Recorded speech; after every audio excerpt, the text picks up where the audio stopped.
देते को हर देत है जहां तहां से आन, ना दिया फिर मांगते फिर यो, परमात्मा सुने नहीं कान। अब आपके भाग में नहीं, सर प्रारब्ध में नहीं है कोई वस्तु, अब आपसे वो द्रौपदी वाली रिहर्सल कराई जा रही है, ये आपसे दान करवाया जा रहा है, आपको प्रेरित किया जा रहा है, और आने वाली कुछ आपदाएं आपकी ऐसे ही टलेंगी। अब उसका अर्जुन से विवाह हो गया द्रौपदी का, फिर कुछ ऐसे सर्कमस्टांस हो गए कि उनका चचेरा भाई था अर्जुन और का दुर्योधन, और उस समय राजा युधिष्ठिर राज्य करता था और दुर्योधन और के पास राज्य नहीं था। राजा युधिष्ठिर ने यानी अर्जुन के बड़े भाई ने एक बहुत बड़ा महल बनाया था, उन सभी ने मिलकर अर्जुन और ने शीशा उसमें लगा दिया। इतना बढ़िया महल बनाया कि सामने वाले को ये नहीं पता लगे या डोर है या खाली है या कोई शीशा लगा है। और दुर्योधन उनके ताऊ के लड़के थे युधिष्ठिर अर्जुन के। दुर्योधन एक दिन उस महल में चला गया और द्रौपदी वहां सामने खड़ी थी। जैसे वो आगे को चला उसने शीशा दिखा को नहीं, वो इस तरह का बना था कि जैसे शीशा है नहीं, तो उसकी टक्कर लग गई, टक्कर लग के एकदम पड़ गया। द्रौपदी हंसी और टोंट कस दिया कि अंधों की अंधी ही संतान होती है। अब धृतराष्ट्र अंधे थे दुर्योधन के पिता, तो इस बात की वो काली गणी मान गया, घना दुख मान गया कि इसने बहुत बूढ़ी बात कह दी। और जबकि वो तो देवर भाभी थे, छोटी मोटी हंसी मजाक आम कर लिया करते थे। परमात्मा कबीर जी कहते हैं, सोना संत और सजन टूट जुड़े 100 बार, और दुर्जन और पाका कलश एक धक दरार। उसने तो उस सज्जन से ठान ली कि इसका प्रतिशोध लूंगा। अब फिर क्या किया उन्होंने, जुआ खेला। जुए में इस युधिष्ठिर ने सब राज्य भी दांव पर लगा दिया। अंत में क्या कहा उन्होंने दुर्योधन और ने कि द्रौपदी नौर लगा दे, और जुआ खेल लनिया इतना बेईमान हो सब पता नहीं क्या कर दे। उसने सोचा द्रौपदी ने और लगा दूं, हो सकता मेरा राज्य वापस आ जाए, और द्रौपदी भी हार गया। अब दुर्योधन ने अब कहा अपने भाई को दुशासन को, उससे छोटे वाला था, कि जा उस द्रौपदी को पकड़ के ला घसीट के। और वहां दरबार लगा हुआ था जहां वो खेल रहे थे जुआ। अब सारा राज जीत लिया, पांडव बैठे वहां माथे हाथ धरे, सारे के सारे बैठ जाओ यहां पर, तुम तो नौकर हो गए मेरे। वो वहां बैठ गए और वहां पूरे दरबार में भीष्म पितामह, द्रोणाचार्य, कर्ण और विदुर, ये सब विराजमान बैठे गणमान्य व्यक्ति। दुशासन को कहा कि जाओ द्रौपदी को ला पकड़ के।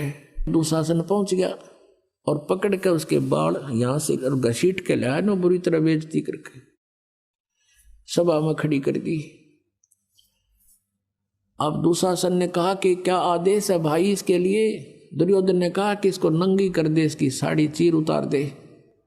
हम तो अंधे हैं, अंधों की संतान अंधी होती है, हमें थोड़ा ही कुछ दिखाई देगा इसका। अब यूं कह करके उसने दुशासन जो ही उसकी तरफ चला, उसका पल्ला पकड़ दिया साड़ी उतारने के लिए। तब उसने भीष्म पितामह, द्रोणाचार्य और कर्ण की तरफ कहा जो वहां बैठे थे, उनसे प्रार्थना की, नीची गर्दन कर ली, क्योंकि उस दुर्योधन के दुष्ट अन्न को खाकर उनके अंदर दोष पैदा हो गया था। फिर उसने देखा अपने 500 पांडव बैठे थे वहां पर कि ये अब कैसे सहन करेंगे मेरी इस बेइज्जती को। तब उनकी तरफ देखा, उन्होंने भी नीची गर्दन कर ली, क्योंकि वो वचन में बंध चुके थे। अब उसने देखा है कमाल की बात होगी, कोई भी नहीं सुन रहा मेरी। अपन आत्माओं, वहाँ वो 3 ऐसी बला बैठी थी, ऐसे सूरवीर बैठे थे। कौन कौन? द्रोणाचार्य, भीष्म पितामह और कर्ण। उनमें से एक भी खड़ा होकर यूं कह देना, दुशासन खबरदार, इस बेटी का हाथ लगाया था, अन्य कम्यो तुम क्या कर रहे हो? ऐसा जुल्म किधर देखा ना सुना, ऐसी बेइज्जती कर रहे हो तुम। तो दुर्योधन की हिम्मत नहीं थी, वो इतने सूरवीर थे, उनको पता था कि न एक बार हथियार उठा लिया था सारा वकल तार देंगे। और भीष्म पितामह उनका सबसे बुजुर्ग आदमी बैठा, और वो भी दुष्ट वहीं बैठा रहा, एक भी ओछी मंदी नहीं की तुम क्या कर रहे हो। मान लीजिए सभा में एक बार टोकना चाहिए, तुम गलत कर रहे हो, ये ठीक नहीं, और नहीं मानता है तो उठ कर चला जाना चाहिए। वो उठकर भी नहीं गए, तीनों के तीनों वहीं बैठे रहे। उनके मन में दोष था कि हम भी इसको नंगी देखें, नहीं तो उठ कर चले जाते। नहीं मानते, ना खड़ा होकर कहना चाहिए था भाई गलत कर रहे हो, और फिर भी नहीं मानते हैं बच्चे तो उठ कर चला जाना चाहिए। ये नियम होता है सभा का, एक सभ्य व्यक्ति का। उन्होंने ऐसा भी नहीं किया। अब परमात्मा कहते बंधे से बंधा पुकारे, बंधे से बंधा मिले छूटे कौन उपाय, और कर बंदगी निर्बंध की वो पल में दे छुड़ाए। अब जब द्रौपदी ने देख लिया ये पति भी झूठे हैं और मेरे साथ बेइज्जती हो रही है, नीचे गर्दन कर लिए काहे के पति, और ये सभापति देख लिए नीची गर्दन करे बैठ के, वो मेरी तरफ देखते भी नहीं, अर्ध नहीं सुन रहे। जब संसार से जिसकी हट जाता है आस्था कि यहाँ कोई तेरा नहीं, तब हम भगवान याद आता है। तब उसने आत्मा रोई, उसकी मन की पुकार नहीं थी वहां पर। मन की तो पुकार है, मैंने गाड़ी दे दे, कार बड्डी सी, एक कोठी दे भगवान, फलाना दे भगवान, ये तो मन की पुकार। और ये आत्मा की पुकार थी, सच्ची सचमुच आवश्यकता है अब इसकी बचाव की।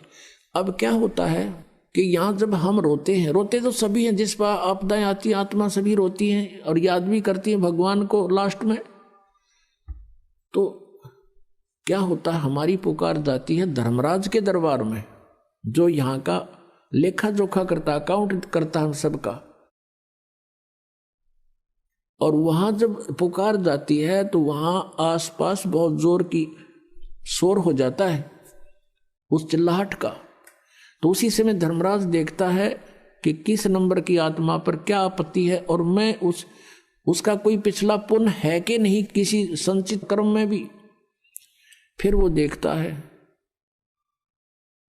कि उसका यदि कोई पुण्य है तो वहां से फिर वो पुण्य का प्रतिफल नीचे आता है, और पूर्ण परमात्मा ही उसी को आधार बना के उस पुण्य के आधार से उसकी रक्षा करता है। करता वही है पूर्ण परमात्मा ही, और वो अपना नाम नहीं लेते। कहते हैं 184 जीव को और साहेब भोजन देत, 184 पोखता, वो अपना नाम नहीं लेते। अपना नाम नहीं लेने आता, उसका बहाना बना दिया, उसको ऐसे मिल गया, उसको ऐसे मिल गया, वो करा वही रहा है सारा कुछ। तो वहां से वापस आती है, तो इसकी पुकार पहुंची द्रौपदी की वहां, और उसकी वहां फाइल खुल गई, वो सीडी ऑन होगी उसके पुण्य कर्मों की।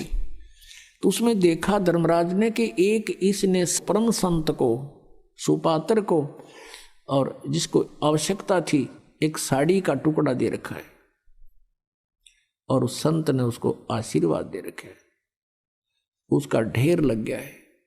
तो वहां से क्या था, जैसे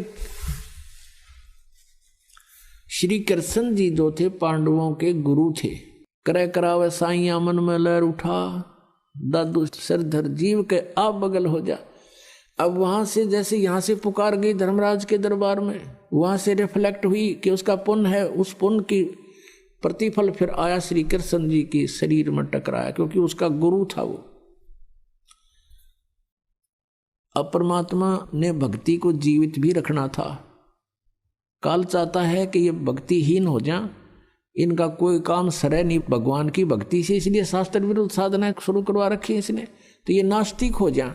और परमात्मा का प्रयत्न रहा है, क्योंकि कलयुग तक यह भक्ति घसीट के लानी थी भगवान ने, कबीर साहब ने कभी समय आने पर बताएंगे कारण क्या था। अब प्रसंग दूसरा चल रहा है। जिन्होंने सत्संग ज़्यादा सुन रखे हैं उनको मालूम है कि परमात्मा कबीर जी परमेश्वर की और इस काल की वार्ता हुई थी। इसने कुछ प्रार्थना की थी और परमात्मा ने वचनबद्ध होकर उसने कहा था कि 3 युग में जीव थोड़े ले जाना, चौथे में आप कितने ले जाना। तो ये चाहता है कि चौथे युग तक इनको सबको नास्तिक बना दूं। अब श्री कृष्ण उनके गुरु थे। श्री कृष्ण तो रुक्मिणी के साथ शतरंज खेल रहा था, बता क्या का गुरु था वो। अब उससे क्या होना था, वो खुद थोड़ा रंगरेलिया मना रहे हैं। अब लेकिन परमात्मा ने तो वो जो कार्य विधिवत करवाना और इसको जीवित रखना था कि गुरु के बिना मैं काम नहीं करूंगा तुम्हारा। तो वहां रुक्मिणी बैठी थी और शतरंज के पास से डाले श्री कृष्ण जी ने, और पास से डालकर कुछ न्यो बोला करें, कच्चे 12 पक्के 18 जैसे भी कुछ उनका वो होते हैं कि इतने बोलकर जब मारा करते ऐसे। तो उसने न्यो पास से डाल दिए और पास से डालकर हाथ ऐसे आकड़ गया, जैसे नो आकड़ गया और नो का अनंत। अब वो कृष्ण नहीं बोला, वो तो बुलवा गया उस परम शक्ति तय, क्योंकि वो वहां से फिर वहां भेजना था। अब हम तो यंत्र हैं उस परमात्मा के, चला वही रहा है। तो क्या बताते हैं, अब रुक्मिणी ने उनका हाथ पकड़ लिया कि हार गए ना, अनंत अनंत करने लग गए, बोल के मांगे इसमें पास से डाले हैं इसकी ये बोल। तब नो बोली कि रुक्मिणी कर पकड़ा मुस्काई, हाथ पकड़ के हंसन लागी। अनंत कहा मोकू समझाई, ये अनंत किस लिए कहा तूने, हार गया ना तू। तो वो कहते हैं दुशासन को द्रौपदी पकड़ी, हमारी भक्त शकल में सिखरी। अब यहां परमात्मा बुला रहे हैं श्री कृष्ण के यंत्र को, उस बॉडी को, और जो हमारा भक्त पिछोड़ी हुई तो हमारा नाम न लेवे कोई। श्री कृष्ण तो वहां पासे खेलन लग गया, इतना कह के बस वो तो लग गया, आज जा खेलेंगे। उसने ना पता है क्या हो रहा सांग। कहते हैं तन देही से पासा डारी, वो पहुंचे सूक्ष्म रूप मुरारी। मुरारी माने राक्षसों पाप रूपी कर्मों का नाशक। वो कबीर परमेश्वर वहां पहुंचे, कृष्ण तो वहां पास से खेल रहा था। ऐसे खेलने लगा शतरंज उसने याद भी को ना कि क्या आता ना, जैसे गीता में वो काल बढ़ के इसमें बोल गया सारी गीता जी को, उसको पता ही नहीं मैंने क्या बोला था। और परमात्मा अपने आप वहां रिमोट से बुलवाते, वो किसी के शरीर का आश्रय नहीं लेते। अब उधर से दुशासन लगा साड़ी को उतारने, खेचत खेचत खेच कसी सा सिर पर बैठे हैं जगदीशा। द्रौपदा को दिन ने लीर जाके अंत बढ़ाए चीर। खेचत खेचत खेच कसी सा सिर पर बैठे हैं जगदीशा, द्रौपदा के चीर बढ़ाए शंख शंखों पार नहीं पाए। अब इतना तगड़ा था दुशासन, कहते 1000 हाथियों की ताकत थी उसमें, इतना पावरफुल। जैसे आजकल जैसे कहते हैं ना 4 हॉर्स पावर की मोटर है या 10 हॉर्स पावर की है, तो वो 1000 हॉर्स पावर की मोटर समझ लो दुशासन को। और द्रौपदी एक अबला, भगवान की शक्ति साथ थी, वो सारी पावर फैल होगी। कति खींच खींच कर तो बेइज्जती करना चाहते थे और खूब जोर लगा रहे थे प्रतिशोध लेने के लिए। गुस्से में पसीनम पसीना हो गया योद्धा, और साड़ी का ढेर लग गया नो, और द्रौपदी नो की नो खड़ी है, टस से मस नहीं हुई।